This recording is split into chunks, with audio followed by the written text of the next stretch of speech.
Vous savez, la vie a cette façon étrange de vous mettre dans des situations que vous n'avez jamais vues venir. J'ai une histoire, une que je n'ai pas partagée avec beaucoup de gens parce que, eh bien, c'est compliqué. Vous avez déjà ressenti que vous marchiez sur une ligne mince entre le bien et le mal, non pas parce que vous le vouliez, mais parce que la vie vous a mis dans cette situation? C'est ce que j'ai ressenti ce jour-là, comme si l'univers avait un sens de l'humour tordu et que j'étais la chute de la blague. Tout a commencé un samedi après-midi au hasard. Je ne faisais rien d'extraordinaire, juste quelques corvées de week-end paresseux. La maison était calme à l'exception du bruit de la sécheuse qui ronronnait en arrière-plan. Je triais mon placard, essayant de décider quoi donner, quand je suis tombée sur cette vieille mini-jupe. Maintenant, ne vous méprenez pas, je ne porte plus ce genre de choses normalement. J'avais dépassé cette phase, ou du moins je le pensais. Mais alors que je la tenais, les souvenirs ont afflué. C'était une relique de mes jeunes années, à l'époque où la confiance venait naturellement et où la vie était synonyme de plaisir et de liberté. Sur un coup de tête, j'ai décidé de l'essayer. Je l'ai enfilée, ne m'attendant à rien de particulier, mais quand je me suis regardée dans le miroir, je n'ai pas pu m'empêcher de rire. Elle était plus serrée que dans mes souvenirs, m'en serrant à tous les mauvais endroits, et peut-être au bon aussi. Je m'amusais juste, voyant si elle m'allait encore, quand j'ai entendu frapper à la porte. Qui cela pouvait-il être, ai-je marmonné. Mes cheveux étaient en désordre, je n'étais pas vraiment habillée pour impressionner, et je n'attendais certainement personne. Quand j'ai ouvert la porte, il y avait mon neveu, Jason. Maintenant, Jason n'était plus un enfant. À 22 ans, il était tout en épaules larges et en confiance, le genre de gars qui pouvait entrer dans une pièce et capter l'attention. Il tenait un sac d'outils, arborant ce sourire décontracté qu'il avait toujours. « Tati, tu as appelé pour le robinet qui fuit, tu te souviens ? » Oh, c'est vrai, j'avais complètement oublié et je lui avais demandé de passer pour réparer l'évier dans la salle de bain des invités. Me sentant un peu gênée par ma tenue mais ne voulant pas en faire tout un plat, j'ai ri. « Oui, entre. La salle de bain est au bout du couloir. » Il est passé devant moi, et je n'ai pas pu m'empêcher de remarquer qu'il s'arrêtait une seconde, ses yeux se tournant vers moi avant de regarder rapidement ailleurs. Peut-être que c'était mon imagination, mais il y avait quelque chose de différent dans l'air. Jason s'est mis au travail sur l'évier pendant que je retournais à mon placard, mais tout le temps j'ai ressenti cette étrange tension. Ce n'était pas mauvais, juste inattendu. Vous savez, cette sensation quand les yeux de quelqu'un s'attardent un peu trop longtemps, même s'ils essaient d'être subtils? J'ai balayé cela en me disant que je réfléchissais trop. Après tout, c'est mon neveu. Mais ensuite, alors que je passais devant la salle de bain pour prendre quelque chose dans la cuisine, Jason a soudainement appelé, et « Tati ? Oui, tu peux venir ici une seconde ? Je pense que j'ai besoin d'un coup de main. » Ce qui s'est passé ensuite m'a laissé plus confuse que jamais. Quand je suis entrée dans la salle de bain, Jason était accroupi près de l'évier, ses manches retroussées, révélant ses bras forts et bronzés. Il tenait une clé à molette dans une main et faisait signe vers le robinet avec l'autre. « Je pense que le tuyau est coincé, » a-t-il dit, levant les yeux vers moi. « Peux-tu tenir ceci pendant que j'essaie de le desserrer ?» J'ai hoché la tête, me penchant pour attraper le robinet. La salle de bain était petite, minuscule en fait, et avant que je m'en rende compte, nous étions pratiquement épaule contre épaule. J'ai essayé de ne pas penser à la proximité, mais je pouvais sentir la chaleur de son bras frôlant le mien alors qu'il travaillait. Je l'ai regardé et c'est alors que je l'ai remarqué. Jason n'était pas seulement concentré sur le tuyau, ses yeux continuaient à se tourner vers moi, comme s'il essayait de comprendre quelque chose. Ce n'était pas flagrant, rien que quelqu'un d'autre aurait pu remarquer, mais moi si. « Tout va bien ?» ai-je demandé, brisant le silence. Il m'a regardé, et pendant une fraction de seconde, il y a eu cette hésitation. Puis il a souri avec son habituel sourire décontracté. « Oui, j'essaie juste de m'assurer que je ne gâche pas ton évier. » J'ai ri nerveusement, essayant de dissiper la tension. « Eh bien, tu es l'expert, non ? » Pas de pression. Mais alors que je disais cela, je ne pouvais pas ignorer la façon dont ses yeux s'attardaient juste une seconde de trop. Après quelques minutes, il a finalement desserré le tuyau et s'est levé, essuyant ses mains sur son jean. « C'est fait. Ça devrait être comme neuf. » Merci, ai-je dit, essayant de paraître décontracté. Tu es un sauveur. Il s'est appuyé contre le comptoir, me regardant avec une expression que je ne pouvais pas tout à fait déchiffrer. Tu sais, Tati, je ne pense pas t'avoir déjà vu porter quelque chose comme ça avant. Je me suis figé un instant, mes joues rougissant. Oh, ça, ai-je ri maladroitement, tirant sur l'ourlet de la mini-jupe. C'est juste quelque chose que j'ai trouvé au fond de mon placard. J'allais le donner. Jason n'a rien dit au début, il a juste continué à me regarder, ses yeux scintillant de quelque chose que je ne pouvais pas lire. Puis il a souri, mais cette fois, c'était différent, presque entendu. Eh bien, ça te va bien, a-t-il dit, sa voix plus douce que d'habitude. Je ne savais pas quoi répondre à cela. Merci, je suppose, ai-je marmonné, me sentant soudainement mal à l'aise. J'ai rapidement tourné pour quitter la salle de bain, espérant mettre un peu de distance entre nous, mais alors que je sortais, Jason m'a suivi, c'est pas juste derrière moi. Et Tati, a-t-il dit, m'arrêtant dans le couloir. Je me suis retournée pour lui faire face, mon cœur battant. Oui. Il a hésité, comme s'il cherchait les bons mots. Tu as déjà ressenti que quelque chose s'est produit pour une raison? Que veux-tu dire, ai-je demandé, sincèrement confuse. Il a ouvert la bouche pour dire quelque chose, puis a secoué la tête en riant. Laisse tomber, oublie ce que j'ai dit. Mais je ne pouvais pas oublier la façon dont il m'avait regardé, le ton de sa voix. Cela m'est resté longtemps après son départ ce jour-là. Cette nuit-là, j'étais recroquevillée sur le canapé, zappant sans but à travers les chaînes, essayant de me débarrasser de la gêne de plus tôt. Je me répétais que ce n'était rien, que je réfléchissais trop à tout cela. Après tout, Jason était de la famille. Mais juste au moment où je commençais à me sentir normale à nouveau, mon téléphone a vibré sur la table basse. Je me suis penchée, le prenant, et c'était là un message de Jason. Tati, je peux te demander quelque chose? J'ai fixé l'écran, me demandant si je devais répondre. Quelque chose dans le timing semblait étrange. Pourquoi m'envoyait-il un message maintenant? Après un moment, j'ai tapé, bien sûr, qu'y a-t-il? Sa réponse est arrivée presque immédiatement. Je n'arrête pas de penser à aujourd'hui. Tu avais l'air différente. Ça m'a surpris, je suppose. Mon estomac a fait un petit bond. Que voulait-il dire? Mes doigts ont plané au-dessus du clavier alors que je réfléchissais à la manière de répondre. Finalement, je me suis installée sur quelque chose de neutre. Eh bien, j'essayais juste de vieux vêtements. Rien de sérieux. Il a lu mon message immédiatement. J'ai vu la petite bulle de frappe apparaître, mais il lui a fallu une minute pour répondre. Quand son message est finalement arrivé, il m'a prise au dépourvu. Tu avais vraiment l'air bien. Je le pense vraiment. J'ai cligné des yeux sur l'écran, mon cœur s'emballant. Était-ce juste un compliment inoffensif, ou y avait-il quelque chose de plus? Je ne savais pas quoi ressentir, et encore moins quoi répondre. Après ce qui semblait être une éternité, j'ai tapé, merci, Jason. C'est gentil de ta part de dire cela. J'espérais que ce serait la fin, mais au fond de moi, je savais que ce ne serait pas le cas.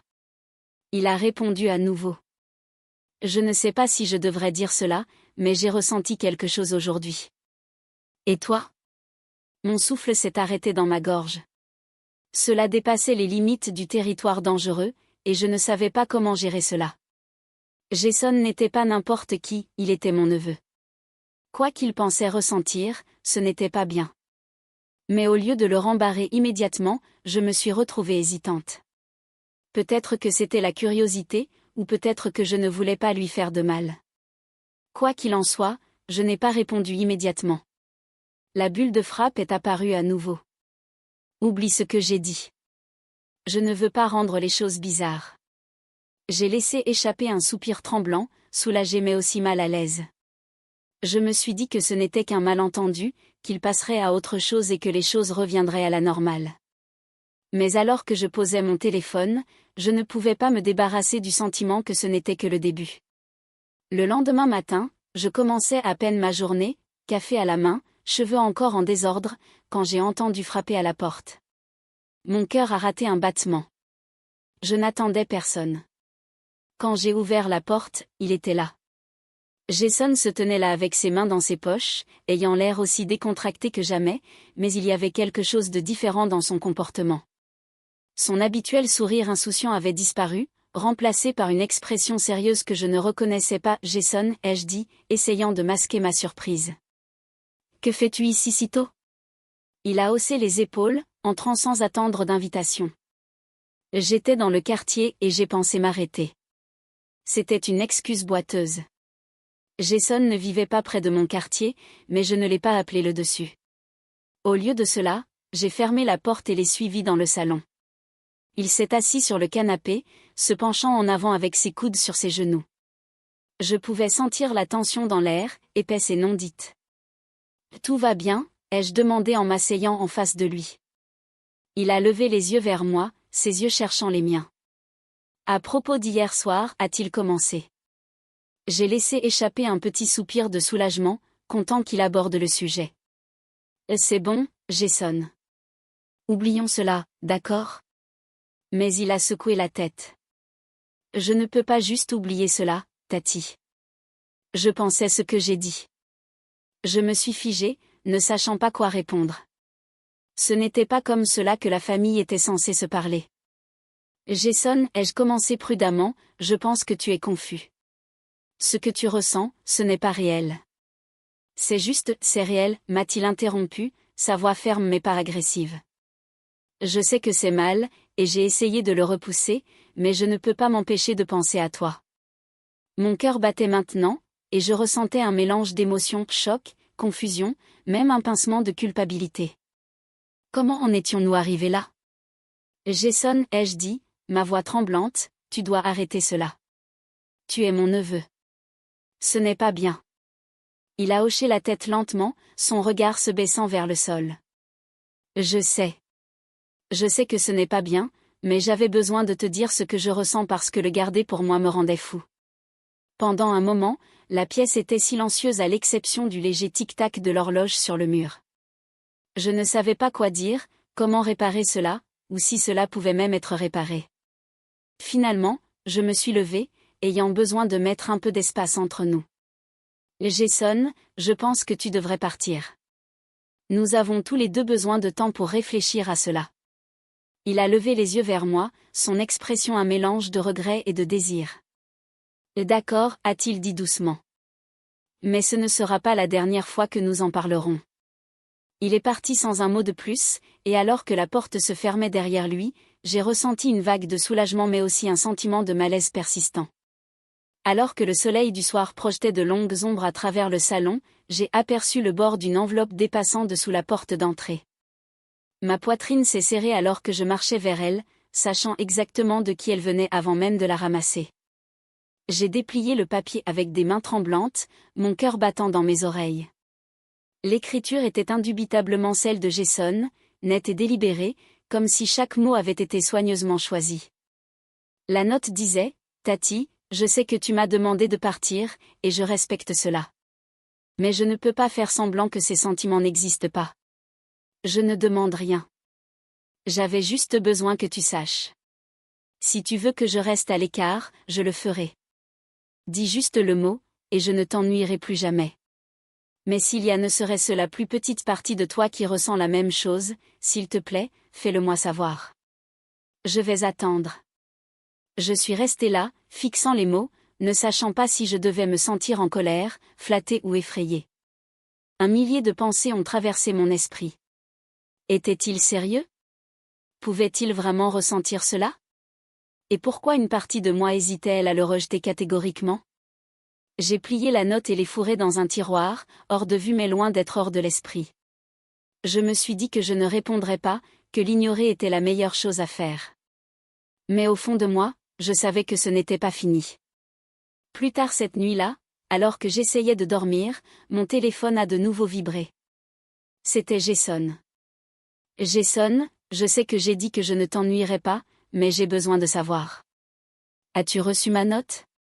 J'ai fixé le message, me demandant si je devais répondre. Finalement, j'ai tapé, oui, je l'ai reçu. Mais Jason, cela doit s'arrêter. Ce n'est pas sain pour nous deux. Sa réponse est arrivée presque instantanément. Je vais arrêter si tu veux que je le fasse. Dis-moi juste honnêtement, ressens-tu quelque chose pour moi, même un peu? Mes doigts ont plané au-dessus du clavier. Que pouvais-je dire? Admettre quoi que ce soit ne ferait qu'empirer les choses, mais nier cela semblait malhonnête. Finalement, j'ai tapé, Jason, tu es mon neveu. C'est tout ce que je peux dire. Ce n'était pas la réponse qu'il voulait, mais c'était la seule que je pouvais donner. Le lendemain matin, je suis allée travailler, impatiente de me distraire de tout ce qui s'était passé. Mon travail était mon sanctuaire, un endroit où je pouvais me concentrer sur les tâches et laisser les problèmes personnels à la porte. Mais alors que j'étais assise à mon bureau, triant les emails, j'ai ressenti une sensation étrange, comme si quelqu'un me regardait. J'ai levé les yeux et me suis figée. Jason se tenait juste à l'extérieur de la fenêtre du bureau, ses mains enfoncées profondément dans ses poches, ayant l'air en conflit mais déterminé. « Que fait-il ici ?» ai-je marmonné, sentant ma poitrine se serrer. Je me suis rapidement excusée, sortant avant qu'il ne décide d'entrer et d'aggraver les choses. « Jason, que fais-tu ici ?» ai-je demandé, essayant de garder ma voix stable. « J'avais besoin de te voir, a-t-il dit, sa voix basse mais sincère.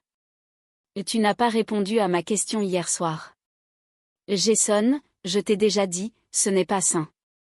Nous ne pouvons pas continuer à avoir cette conversation. »« Mais tu n'as pas nié, a-t-il dit, s'approchant. « Tu n'as pas dit que tu ne ressentais rien du tout. » J'ai reculé légèrement, mes mains agrippant la sangle de mon sac. « Parce que ce n'est pas une question de sentiment, Jason. Il s'agit de ce qui est bien et mal, et cela, peu importe ce que tu penses que c'est mal. » Il a soupiré, passant une main dans ses cheveux. « Je sais que c'est mal. Je me le suis dit une centaine de fois, mais je ne peux pas contrôler ce que je ressens. » Ces mots sont restés en suspens dans l'air, lourds et dérangeants. Je ne savais pas quoi répondre, alors je me suis retournée pour partir. « Et Tati, attends, a-t-il dit, m'attrapant le bras doucement mais fermement. Je me suis figée, regardant sa main avant de rencontrer ses yeux. Il y avait quelque chose de brut et de vulnérable dans son expression, quelque chose qui rendait difficile de simplement s'éloigner. « Je n'essaie pas de ruiner ta vie ou de rendre les choses plus difficiles pour toi, a-t-il dit doucement. J'ai juste besoin de savoir s'il y a même une chance. Sinon, je disparaîtrai. Tu n'auras plus jamais à me voir. » Ces mots m'ont frappé comme un coup de poing dans le ventre. La pensée qu'il coupe complètement les liens me faisait mal au cœur, mais je savais que laisser cela continuer ne ferait que causer plus de douleur pour nous deux. « Jason, ai-je dit, ma voix tremblante, tu es de la famille. C'est tout ce que cela peut jamais être. » Il a hoché la tête lentement, ses épaules s'affaissant en signe de défaite. « D'accord, a-t-il dit, reculant. Je t'entends. Je vais te laisser tranquille. » Alors que je le regardais s'éloigner, j'ai ressenti un étrange mélange de soulagement et de tristesse. Je pensais que c'était la fin, que nous pourrions enfin passer à autre chose. Mais plus tard cette nuit-là, j'ai reçu un appel qui a tout bouleversé. Jason avait eu un accident. Quand je suis arrivée à l'hôpital, ce qu'il m'a dit a tout changé. L'appel est arrivé tard dans la soirée, juste au moment où je m'installais pour la nuit. Mon téléphone a vibré de manière insistante sur la table basse, et quand j'ai vu le nom de Jason clignoter sur l'écran, mon estomac s'est noué. Mais ce n'était pas Jason à l'autre bout du fil. « C'est l'hôpital général de la Miséricorde », a dit une voix de femme de manière concise.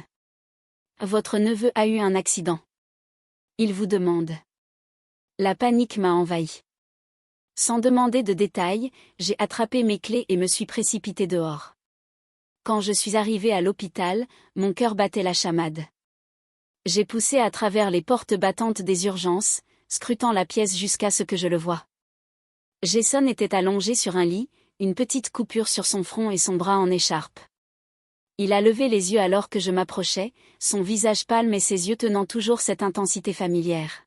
« Que s'est-il passé ?» ai-je demandé, ma voix aiguë d'inquiétude. Il a souri faiblement. « Ce n'est rien de sérieux, juste un petit accrochage. »« Jason, » j'ai dit exaspéré, « tu m'as rendu malade d'inquiétude. » Il a gloussé doucement, puis a grimacé, s'agrippant à son côté. « Je suis désolé. Je ne savais juste pas qui d'autre appeler. J'ai soupiré, tirant une chaise à côté de son lit.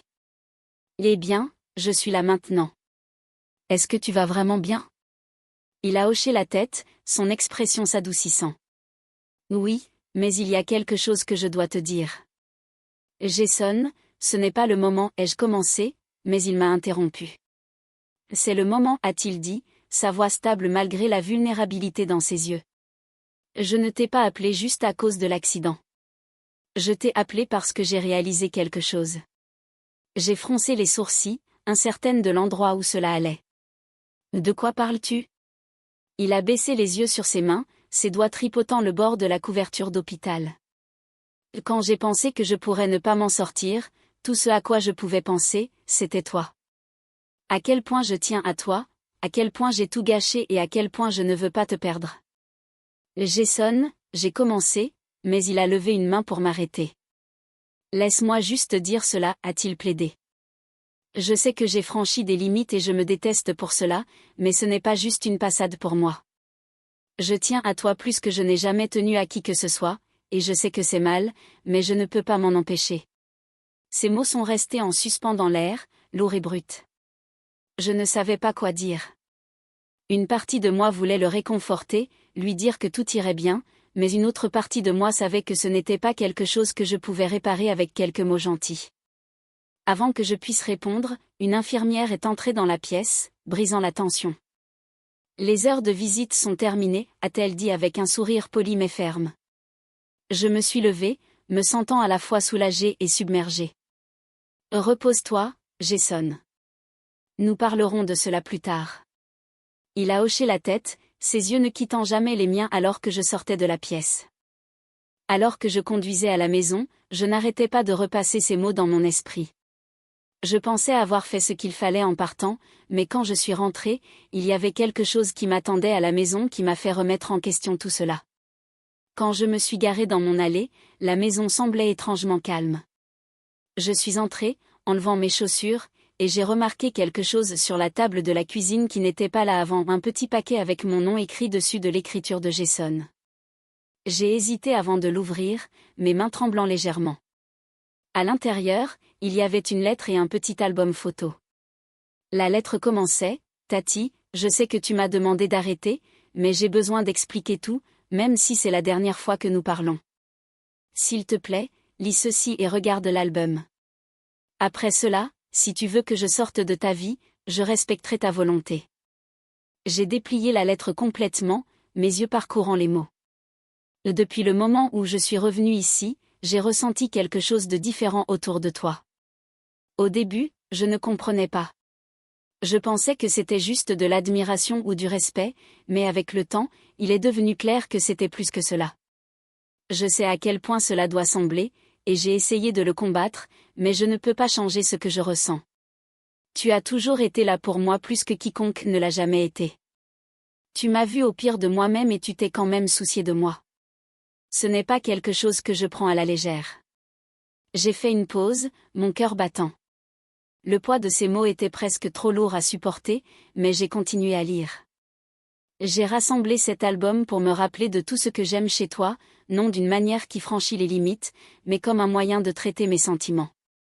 Tu trouveras des photos de nous de rassemblements familiaux, des moments où tu riais ou où tu étais juste toi-même. Je partage cela avec toi parce que je ne veux plus avoir de secrets. Je respecterai toute décision que tu prendras, mais je ne pouvais pas laisser cela non dit. J'ai posé la lettre et ouvert l'album. Les photos étaient familières: barbecue en famille, dîner de vacances, instantanés aléatoires que je ne me souvenais même pas avoir été pris. Chacune était accompagnée d'une petite note de l'écriture de Jason, soulignant des détails qu'il appréciait: à quel point j'avais l'air heureuse, à quel point j'étais gentille avec les autres, à quel point il admirait ma force. Les larmes ont jailli dans mes yeux. C'était accablant, à la fois touchant et profondément dérangeant. J'ai fermé l'album et je suis restée assise là pendant longtemps, essayant de traiter tout cela. Jason n'exprimait pas seulement une toquade, il mettait à nu son cœur d'une manière qui semblait impossible à ignorer. Mais que pouvais-je faire? Je ne pouvais pas l'encourager, non seulement parce que c'était mal, mais aussi parce que cela détruirait notre famille. Mais le repousser complètement semblait également cruel, étant donné à quel point il souffrait clairement. Avant que je puisse décider quoi faire, mon téléphone a de nouveau vibré. C'était un message de Jason. L'as-tu reçu le paquet? J'ai juste besoin de savoir que tu l'as lu. Si tu veux que je parte, dis le mot, et je serai parti demain. J'ai fixé le message de Jason pendant ce qui semblait être une éternité, mon cœur luttant contre ma tête dans une guerre que je ne pouvais pas contrôler. Il avait mis la balle entièrement dans mon camp, me laissant prendre une décision qui pourrait façonner nos vies et notre famille pour toujours. J'ai tapé, Jason, passe demain. Nous devons parler. Le lendemain matin, il est arrivé à l'heure, ayant l'air à la fois nerveux et plein d'espoir. Je l'ai invité à entrer et nous nous sommes assis l'un en face de l'autre dans le salon. L'air entre nous était lourd de mots non dits. Jason, ai-je commencé, ma voix ferme mais douce, j'ai lu la lettre et regardé l'album. Je ne peux pas nier que cela m'a touché. Mais nous devons fixer certaines limites, pour ton bien et le mien. Il a hoché la tête, mais son expression était sur ses gardes. Je comprends. J'avais juste besoin que tu saches ce que je ressens. C'est tout. Je sais, ai-je dit, me penchant en avant. Et j'ai besoin que tu saches que je t'aime aussi, mais comme de la famille. C'est là que cela commence et se termine. Les sentiments que tu as pour moi, ils viennent d'un lieu d'admiration et de gratitude, et c'est bien, mais nous ne pouvons pas confondre ces sentiments avec autre chose. Cela ne ferait que nous blesser tous les deux à long terme. Il a baissé les yeux sur ses mains, son visage un mélange de soulagement et de chagrin. Je comprends, a-t-il dit doucement. Je ne veux pas te perdre, Tati. Je vais travailler à laisser cela partir. J'ai tendu la main et pris la sienne, la serrant doucement. Et tu ne vas pas me perdre, Jason. Mais tu as besoin de prendre du temps pour comprendre ce qui se passe vraiment dans ton cœur. Peut-être parler à quelqu'un qui peut t'aider à démêler ses sentiments. Il a hoché la tête à nouveau, et pour la première fois en jours, j'ai vu une lueur de paix dans ses yeux. Nous sommes restés assis là un peu plus longtemps, parlant de choses plus légères, de ses projets pour l'avenir, de la façon dont il voulait se concentrer sur sa carrière et ses passe-temps. Au moment où il est parti, je me sentais comme si un poids avait été levé, même si les choses n'étaient pas complètement revenues à la normale. Jason a tenu parole. Il nous a donné à tous les deux un peu d'espace, se concentrant sur lui-même et cherchant de l'aide pour travailler sur ses émotions. Avec le temps, notre relation est revenue à quelque chose de plus proche de ce qu'elle était avant, soutenant, familial et non obscurci par la confusion. Ce n'était pas facile, mais nous avons tous les deux grandi de cette expérience. J'ai appris l'importance de fixer des limites et d'aborder les problèmes de front, tandis que Jason a trouvé de la clarté et un sens de soi qui ne dépendait pas des autres. En regardant en arrière, je suis reconnaissante que nous ayons pu naviguer dans une situation aussi difficile sans perdre le lien qui comptait le plus, la famille.